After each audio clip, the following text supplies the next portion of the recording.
Thank you. Time no see. Magandang gabi sa inyong lahat. Magandang gabi sa aking mga guro, si Dr. Carlino Bermeo at si Dr. Carlino Espino. Siyempre sa mga gracious, ito ang kusang nagsisay at marami. At sa mga kaibigan natin, Pastor Vic, Pastor Romy, Pastor Yamas, Sati, at si Pastor Eric. Ayoko lang pinito. Papa. Kasi Papa. Before anything else, on behalf of my family, I have my wife and my daughter here. At gabi na hindi ko aking anak na lalaki sa may kanyang pamilya. And God's Grace Baptist Church, kami po ay nagpapahati ng taos-puso, pakikiramay sa mga inubila ni Pastor Ricky, ni Sister Bernice, Sister Erica, ni Henry, at siyempre sa mga Locanda, mga kaibigan natin yan, at yun din sa Grace and Truth Baptist Church members. Si Pastor Ricky po ay naging estudyante ko rin sa Bible School. At siya nagwento sa akin na one time kung Bible student na lang kami, ila, Soleta, sinama siya ni Pastor Ricky. Ikaroon kami sa GMP at nakikimya kami at sabi sa akin, doon nagsimula yung bisag niya na pumasok sa Bible School. Kaya nung pumasok muna siya, tapos na rin ang maging bulo niya. At naging kaibigan. Actually, hinahanap ko yan sa kasal. Nung naging minuming ako sa kanyang kasal. Nung ako'y nagsimula itong May 7 to 2023, si Pastor Ricky, Linguere, kasama ni Brother Alan, si Brother Alan, Brother Joseph, siyempre isa. Sila yung tao na unang dumalaw sa akin sa ospital. Hindi ako nakita dahil nasa emergency. Tapos i-transfer ako sa ICU. Yung stroke na yun, nakapekto sa akin kasi salita. Although it's 2 years ago na. At siya ang tumulong din sa akin. Financial. And I want to thank the Christians and other pastors who also extended their financial assistance sa akin sa school. Amen. Amen. God gives your record and God bless you. Amen. Nung binanggit ni missionary Abraham, si Deswell na Bengalito, nakilasan sa member namin. Kaya member namin siya. Week before the marriage, ay tumawag sa akin si Pastor Ricky. Kami niya, pwede ka kayo ang mag-preach sa kasal na Dale at Deswell. Hindi na kami. Kasi nahihirapan na. Ganun ba? Ako tumatabi ako sa pag-preach pa eh. Nahiya ako dahil ako nanungo ako. Pero hindi ko siya matanggihan. Sabi nga, alam ko na yung kalagayan niya na hirapan siya tumayo. Pero sige, Pastor, salamat sa pagtitiwala. At doon sa kasalan, hindi ko agad siya nakamayan at diretso siya sa altar. Isigal Bernice ang unang kumausap sa akin. At tinikwento na, kalagayan niya Pastor Ricky. Hindi na may pahawakan na kamay dahil sumakit. Ano niya, papayo ng dugo, sumakit. In fact, nang tinawag ako na mag-preach na sa kasal, at kinamayan ko siya, iniiwas niya, Pastor, masakit. At doon nadama ko lang, tulong ka na, ito niyadala sa aking kaibigan. At sa reception, hindi niya siya nakagalo din sa pick-up ito, kwentuhan sa mga bisita, pero tapos ay paalam na, kami na sa akin, pastor, doon na kaya, papayag lang. Then, the next time na nakita ko siya, nag-meeting kami dito sa baba. Kahit kami gano'n, nakadalo kasi meeting na kami siya. Pero meron niya, nagpaalam na, hindi na kaya. Kung inaayos ni Sister Bernice Pasoki, and it's gravation in pain. Yung kanyang paa, sinasampa sa tutungan si Richard. At kung pinasok namin sa kwarto bago kami umuwi, ay nabalukod siya, sabi pa niya, hindi pa, may oras pa para siya pumunta.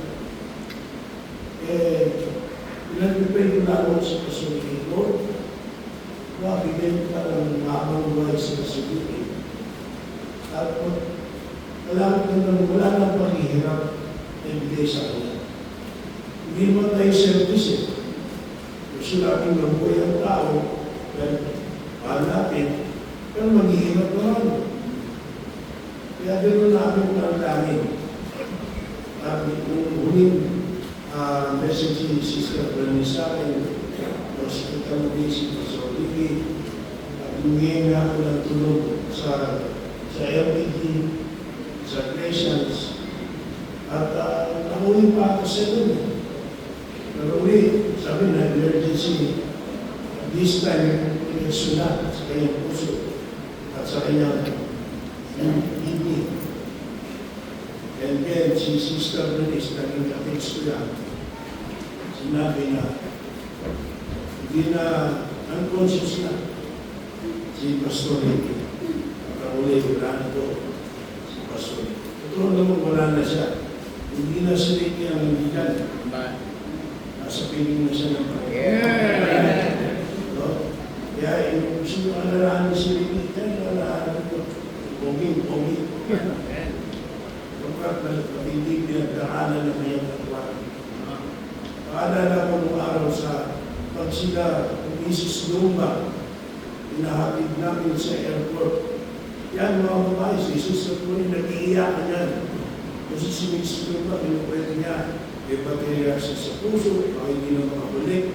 Kaya nag-iiyakan. Pero alam ko na habang nag-iiyakan kami dito, nagkakatuwa naman mga mag-anak na at kaibigan na sa Amerika. Ina-anticipate yung kanyang magdating dahil maraming hindi nila kasama. And one time sa funeral service ng Lola ng Pasulpin, hinapin na dito sa lupa, umiyak tayo. Pero sa pilang buhay, nagdiriwang ang head. Amen. Amen. Sila lupa, nakita ko. Kaya, maraming salamat na church na ito na tumulong din sa akin. Ito na sa akin, testimony mo, Pilipino.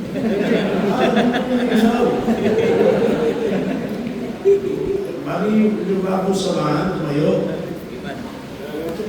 At nakiusap, tulungan niyo ako para makaunaan. Pag may magbasa verse yan, kayo magbasa. Okay? Kaya huwag muna palabasin na. Ako muna magbabasa. At ang ating teksto ay sa Ecclesiastes 7:2. Kindly turn your Bibles to Ecclesiastes chapter 7 and verse number 2. At ang sabi dyan, it is better to go to the house of mourning than to go to the house of feasting. For that is the end of all men, and the living will lay it to his heart. Sa mga nakasiiman sa Word of God, Amen? Amen. Dali ang manalangin. Manaming Diyos, we continue to pray for Sister Bernice, Erica, Hedrick, and this church to comfort their hearts, Lord, sa hope that we gave to Pastor Ricky, and hope that was realized now na siya ay nasa iyong pining, Panginoon. And as we study your word, Panginoon, gamitin niyo po na pagpapala ito sa mga pakikinig, sa mga bereaving family and loved ones, and members.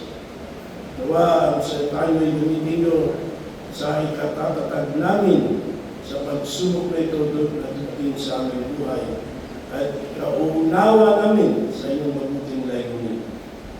Kami po'y patawarin nyo sa aming mga kasalanan at gawing dapat po sa inyong harapan. And we ask all of these things in the precious, precious name of Jesus Christ our Lord. Amen. Thank you very much. Pali na rin mga po. Sa Tagalog, sino ba? Tagalog na. Basa, Tagalog. Sa lahat. Mamadali ka ba? Basa. Mahirap pa sa bahay ng panisan kaysa sa bahay ng isahan. Sapagkat ay maglakas ng lahat ng mga tao. Kailangan may buhay sa kanyang puso. Nais ko magsimula sa isang tanong.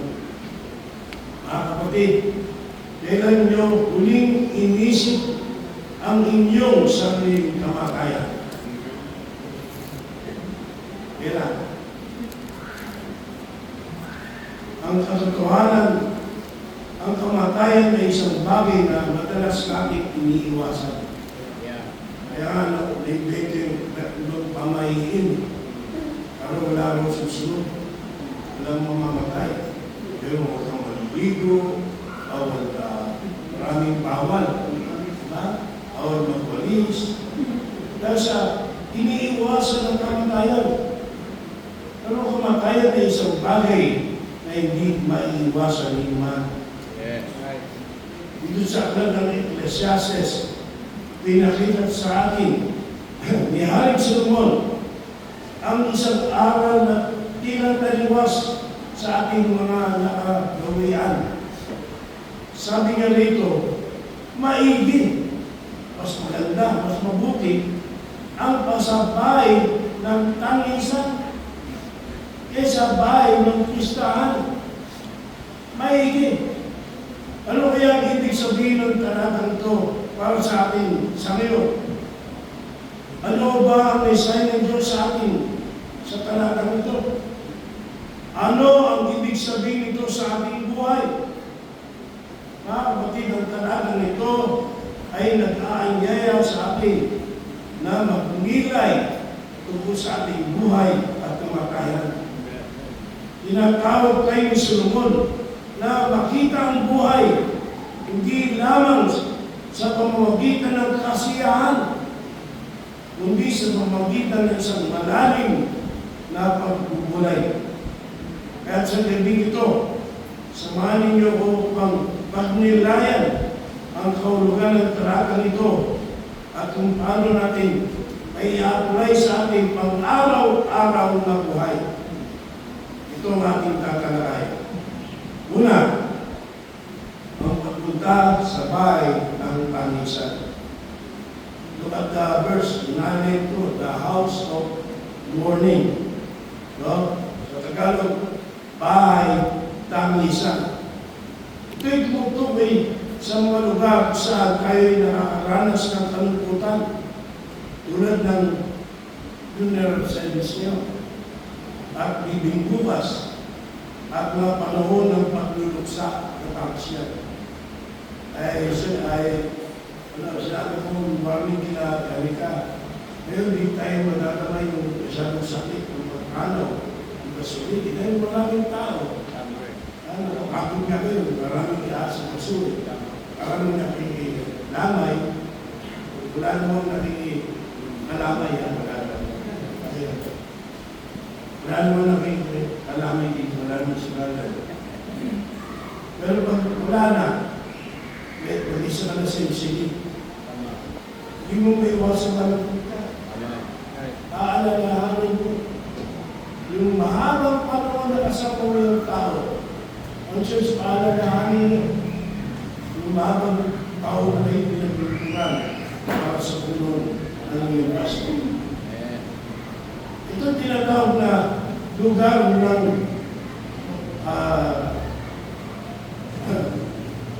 tangisan sa mabigat at mahirap na lugar. At sa mundong ito ay madalas nasasabi sa atin na iwasan ang mga ganitong sitwasyon at magpus ay maghanap tayo ng kasiyahan at kaligayahan. Narinig natin ang mga salitang magsaya ka sa bawat sandali habang may pagkakataon. O kaya ay buhay lang ang meron tayo, kaya magsaya. Yun lipas. Ngunit sa Ecclesiastes, pinakita ni Solomon, may isang mas malalim na karunungan sa house of mourning o bahay tangisan. Kapag tayo ay napapaligiran ng kamatayan at pagkalungkot, tayo ay naharap sa katotohanan ng buhay. Ang kamatayan ay tiyak na darating sa bawat isa sa atin. Nauna lang sa pasuliti. May sunod. Huwag muna. Pero nauna lang siya. Whether we like it or not, darating din ang panahon natin.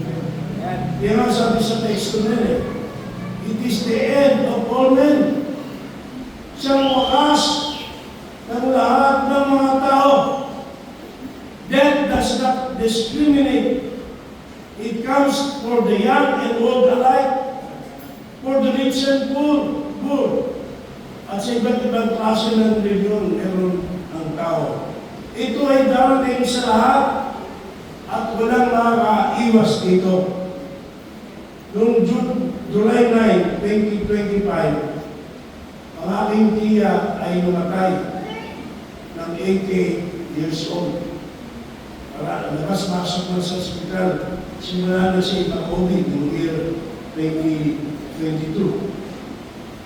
At eventually, binawian ng buhay nung siya 80 years old.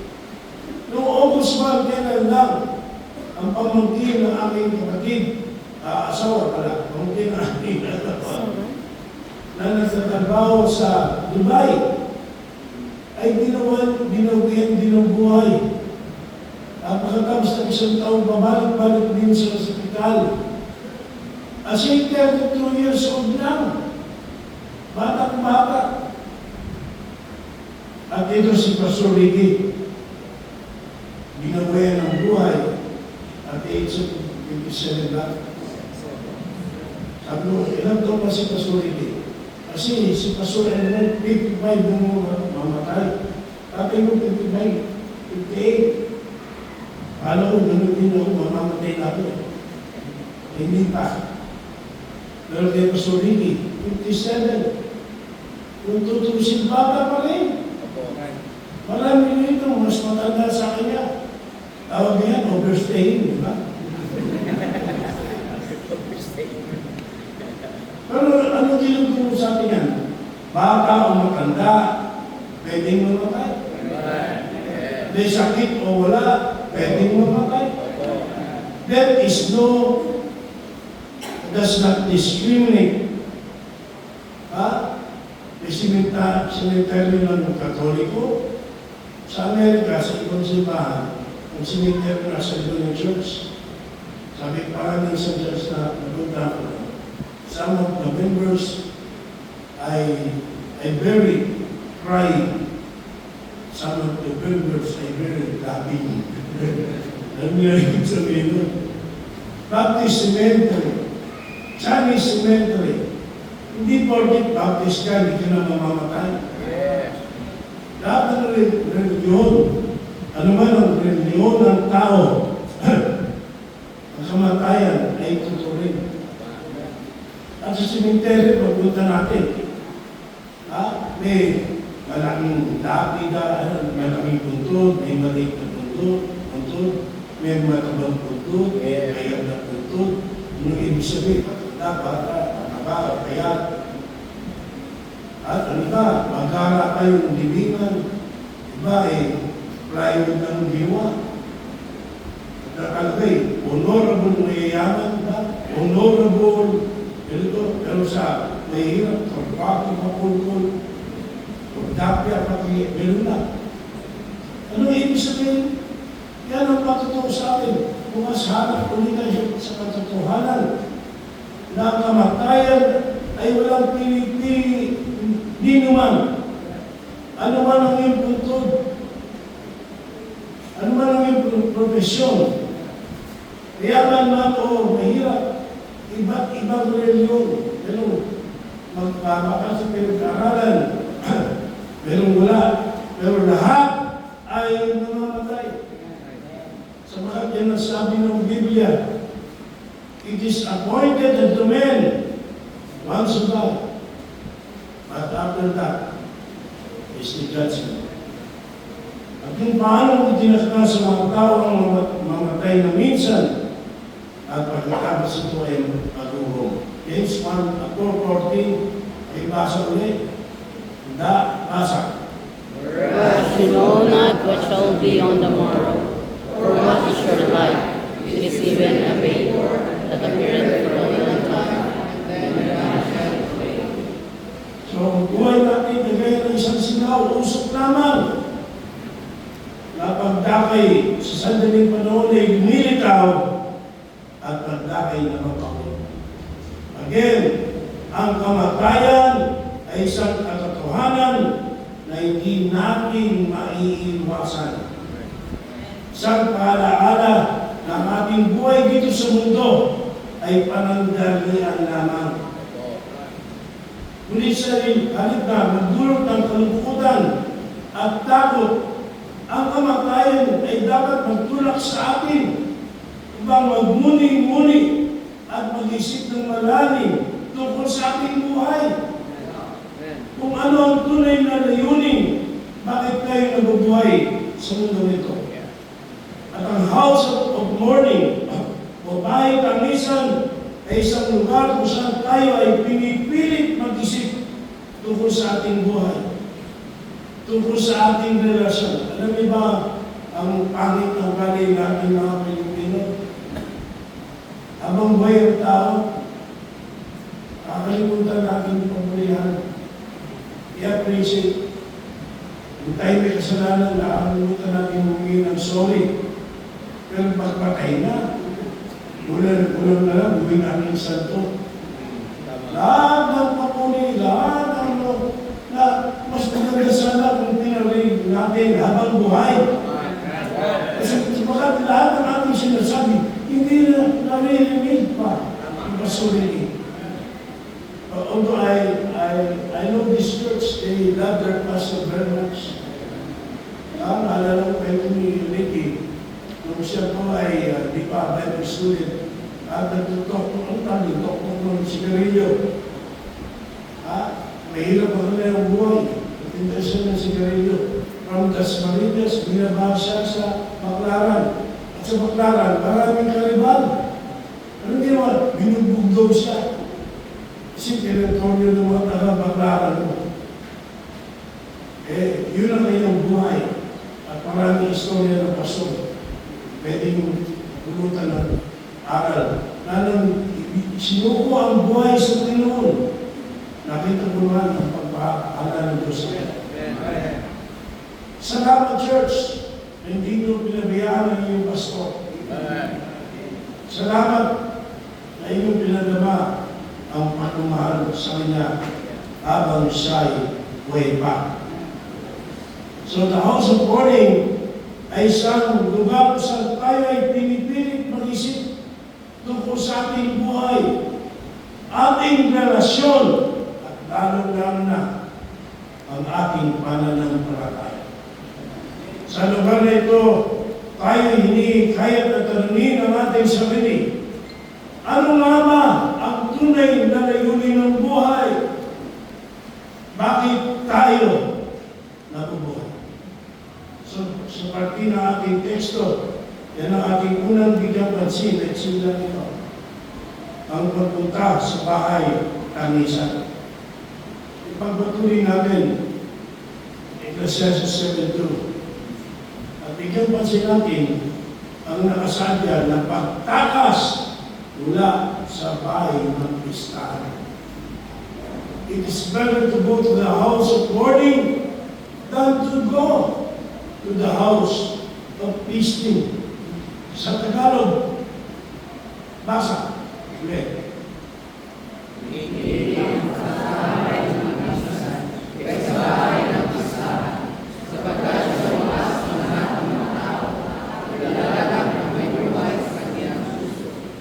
So ano yung house of feasting or bahay pistahan?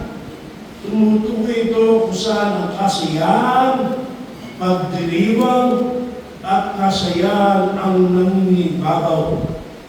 Ito yung mga kantaan, birthday, anniversary, no? Excursion, outing na may kailan din.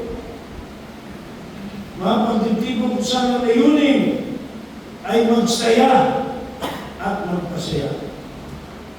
Hindi naman sinabi ni Solomon na masama ang mga bagay nito. Ang problema ay kapag tayo ay nahulog sa puso na mga bagay nito lamang ang ating focus. Kapag masyado tayo nakatuon dito, maaari tayong mawala ng pananaw sa mas malalim na bagay ng buhay. Kaya nga, mas nakikita kayo itong pagkakapon eh. Pag may birthday, hindi lahat ng kamag-anak nakaka-attend. Malalayo ka, busy, kahit nakasal. Pero pag may patay, nagiging liulog. Kahit na ang layo pa yan. Kaya sabi ng mga kamag-anak, kung may patay, doon ko may nakikita kita. Kung tapos sa Pilipino, kami ng piso ko, susunod na patay na lang. Sorry. Nakakalabot yun, pero totoo yun eh. Ha? Isipin natin, totoo yun eh. Pero gusto natin ng kasiyahan. Habang tinatamasa natin ang kasiyahan, nakaligtaan natin ng mahalagang bagay sa buhay. Sa house of feasting or bahay ng pistahan, nakakaligtaan natin ang katotohanan ng kamatayan at walang katiyakan sa buhay. Kaya inisip ni Solomon na mas mabuti pa na pumunta tayo sa bahay ng pagtangis. Dahil dito tayo matututong mag-isip ng malalim at magmuli tungkol sa ating pag-iral. Hindi natin dapat hayaan ang pansamantalang kaligayahan ay maging dahilan ng ating pagkawala ng malasakit at pagninilay tungkol sa buhay at kamatayan. Kaya yun po yung bahay ng pistahan. Hindi niya pa kayo. At panguli, sila. Sa last part ng verse number 2, ang sabi niya, mabasa rin sa English ko. Nabasa. It is better to go to the house of mourning than to go to the house of feasting, for that is the end of all men, and the living will lay into his heart. Tagalog ulit, sinsa na. Nasa ulit. Hindi ang kasabay ng tangisan, isabay ng pistahan, sapagkat siyang wakas ang lahat ng mga tao, at ilalagak ng may buhay sa kanyang puso. Ilalagak na may buhay sa kanyang puso. Salamat po. And the living will lay it to his heart. Sa pangatlong putos, ang pagtutok sa buhay pananampalataya. Pagtutok sa buhay pananampalataya. Sa pagtatapos ng talata, yan ang sinabi ni Solomon. The living will lay it to his heart. O ilalagak ng may buhay sa kanyang puso. Anong ibig sabihin nito? Pinapakita nito ng mga buhay. Yung mga may malalim na pangunawa sa buhay at kamatayan, ayaw ng mga mag-iisip ng mabuti tungkol sa mga bagay nito. Tinutukoy nito ang mga taong hindi basta-basta lumalakad na parang walang iniisip. Hindi ang mga naglalaan ng oras upang magnilay sa kanilang buhay, kanilang layunin at kanilang relasyon sa Diyos. Ang paglalagay nito sa ating puso ay ay nangangahulugan ng pagtanggap ng katotohanan ng buhay at kamatayan, hindi lamang sa ating isipan. Ang mga ganito, uri ng pagmumuni-muni ay nagpapaalala sa atin na ang buhay dito sa mundong ito ay hindi panghabang buhay. Ang buhay sa mundong ito ay hindi panghabang buhay. At hindi natin kayang baguhin ang katotohanan ng kamatayan. Kaya nga, dito sa atin, it's the beginning of eternity. It's the door to eternity. The question now is where you're going to spend your eternity. Yan ang mahalaga. Okay? So, sa bila ng kamatayan, meron tayong pag-asa ay mga Kristyano sa ating Panginoong Yesu Cristo. Meron tayong pag-asa ng buhay na walang hanggan. Sa mga kamag-anak at mga kaibigan ni Pastor Ricky, if you want to see Pastor Ricky, then hanapin nyo yung pag-asa meron siya sa kanyang buhay. Hanapin nyo yung katiyakan ng kaligtasan na kanyang pinanghawakan at siyang bigay sa kanya ng inspirasyon na maglingkod sa Diyos hanggang sa kanyang kamatayan. Because kung hindi sa Panginoong Kristo, it is a goodbye. It is a goodbye. But sa ating mga mananampalataya, it is just a good night. Sapat sa umaga, we will meet each other again in the morning when the Lord Jesus Christ returns sa kanyang takdang panahon. Kaya nga, mga mahal sa buhay, hindi namin inaalis na kayo malungkot o umiyak. Pero alalahanin nyo, si Pastor Ricky ay may buhay na walang hanggan. Ngayon sinabi ng iba, ang tapos na kanyang hirap. At nasa piling na siya ng Panginoon. Kaya let me close by asking, paano natin apply ang kanlungan ng ito sa ating buhay ngayon? Una, mabuhay tayo ng may layunin.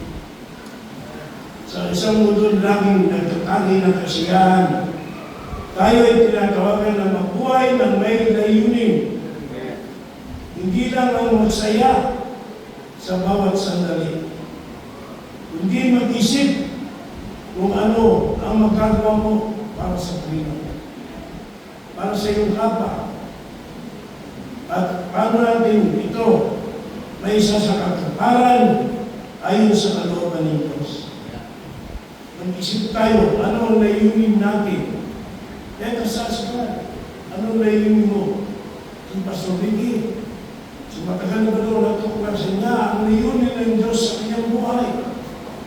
Ang siya'y tawagin maging pastor at mangaral ng Ebanghelyo at ginampanan niya hanggang sa kanyang kamatayan. Ito po yun. Birthday niya. At nagtulog ka sa Bible School online. Hirap na. No? Nagtulog ka sa Bible School. So nag-delay tayo sa ating buhay. Sa gabi ito, magsagawa tayo ng masusing pag-delay sa ating buhay. Sa ating mga pagpapalaga, lalo na sa ating relasyon, nakatitiyak na ba ng kaligtasan? May God extend His saving grace to you, mga kaibigan. No? Ang mali ng mga tao, yung tao wala tayo nasa ng Bible, wala tayo naging sa Diyos, hindi sumantalataya kay Kristo, pag namatay, ilalagay sa libingan, RIP. Isang walang pandaraya. Nalagay SLM, salami nawa. Tumalami nawa. Hindi SLW, salami wala. Ano mo nagkakaroon doon eh? Kahit rapist, bakit yun ba yun? Hindi. At dinaya ang maraming tao Hindi mga Krisyano ito din. Magmahal nila sa buhay na hindi man lang nila sinira ng gospel, pag lumatay. Ganun din. Mga kapatid, hindi pwede natin dayain mga totohanan. Hindi palakasan sa Kristo. Hindi perfect Krisyano ka, tangay na yung buong barangay. Kaibigan, you need to make a decision. You need to understand that aside from Jesus Christ, there is no salvation. There is no hope. Kaya nawa sa mga mensahe na narinig doon sa nakaraang mga gabi. Sa mensahe ito at sa final message mamaya, magsagawa tayo ng masusing pagnilay sa ating buhay at tungkol sa relasyon natin sa Diyos. Huwag na natin hintayin na magkasakit na tayo o magkamatayan bago natin isipin mabuti ang ating buhay. Ang pagmumuni-muni sa buhay ay tutulong sa atin na maratiling nakatutok sa tunay na kalugan at talaga ng buhay. Kung talaga nagmumuni-muni tayo, hindi ka magpapabaya sa paglilingkod sa Diyos. Hindi mo pababayaan ang pagsamba. Hindi mo pababayaan ang gawain ng Panginoon. Kasi alam natin, hindi tayo laging buhay at hindi ito ang ating eternity. So, pag-iwang natin ang buhay, hindi masama yan. Pero huwag natin kalimutan na ang tunay na buhay ay walang hanggan sa piling ni Kristo. Ang buhay ay nagli, ngunit ang buhay na walang hanggan ay magpakailanman. Yung space natin, yung daw kalapagi, kaya lumipat ng puntang buwan. At tutuwa sa buwan, at bababa sa earth, 100,000 taon. At akad ulit sa buwan, bababa sa earth, another 100,000 years. At pag natuwa ng ibon, ang buong buwan, that's only the beginning of eternity. It's too hard to spend eternity in hell. But you can spend that eternity in heaven. And Christ is your Savior. Kaya, ang Ecclesiastes 7:2 ay nagtuturo sa atin ng isang malagang leksyon. Di sa lahat ng oras, ang kasiyahan at kasayahan ay magdadala sa atin sa tamang direksyon. Ang pagkakaroon ng tamang pananaw sa kamatayan ay hindi nangangahulugan tayong magmumukpok sa lungkot, kundi nagsisilbing gabay sa ating pagiging matalino sa kung paano natin ginagamit ang ating oras sa mundo. Tinutulungan tayo ng house of mourning o bayan ng tangisan na maging mas kontento at mag-isip ng mas malalim tungkol sa ating buhay at ngayon. Habang tayo nakaharap sa katotohanan ng kamatayan, sana'y magsiping lakas ito sa atin upang mabuhay na may layunin at karunungan para sa pamalagian ng Diyos. Nawa ang bawat hakbang ng ating tinatahak ay may malasakit sa walang hanggang buhay sa ating Panginoon Yesu Cristo. Ito po ang salita ng Diyos.